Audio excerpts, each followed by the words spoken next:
Sobat BMKG, karena Indonesia merupakan negara dengan potensi gempa tektonik yang cukup besar, maka menjadikan Indonesia juga negara yang rawan terjadi tsunami jika terjadi gempa yang berpusat di laut. Lalu, apa itu tsunami? Tsunami berasal dari kata su yang berarti pelabuhan dan nami yang berarti gelombang. Jadi, tsunami diartikan sebagai gelombang yang menyerang pelabuhan atau daratan. Tsunami disebabkan oleh adanya perubahan atau deformasi pada dasar laut. Peristiwa deformasi pada dasar laut dapat disebabkan oleh adanya gempa bumi tektonik dengan magnitudo lebih besar dari 7 dan kedalaman sumber gempa kurang dari 70 km.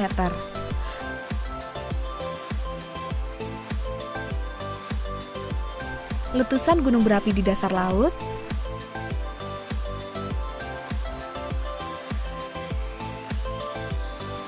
longsoran yang terjadi di dasar laut atau longsoran di darat yang masuk ke dalam laut, dan meteor yang jatuh ke laut. Sobat BMKG, pernah mendengar istilah zona megatrust? Zona megatrust merupakan daerah pertemuan lempeng tektonik. Lalu, bagaimana zona megatrust memicu gempa dan tsunami di Indonesia? Pergerakan penunjaman lempeng Samudra Indonesia-Australia ke bawah lempeng benua Eurasia terkunci di bidang kontak antar lempeng. Hal ini menyebabkan terjadi akumulasi medan tegangan atau stres batuan sampai pada batas elastisitasnya. Selanjutnya terjadi patahan dengan tiba-tiba yang dimanifestasikan sebagai gempa kuat dan dapat memicu terjadinya tsunami. Ada satu sumber gempa yang terlupakan, yaitu outer horizon. Bukan hanya sumber gempa subduksi lempeng, outer horizon atau sumber gempa di luar zona subduksi juga sebagai ancaman gempa kuat yang berpotensi menimbulkan tsunami. Ketinggian tsunami di laut relatif lebih rendah, namun memiliki kecepatan yang sangat tinggi.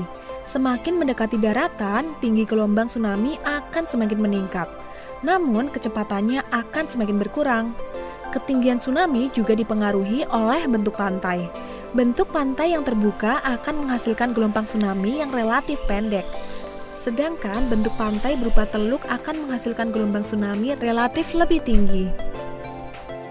Karena sifatnya yang datang dengan cepat, maka kita harus mengenali tanda datangnya tsunami.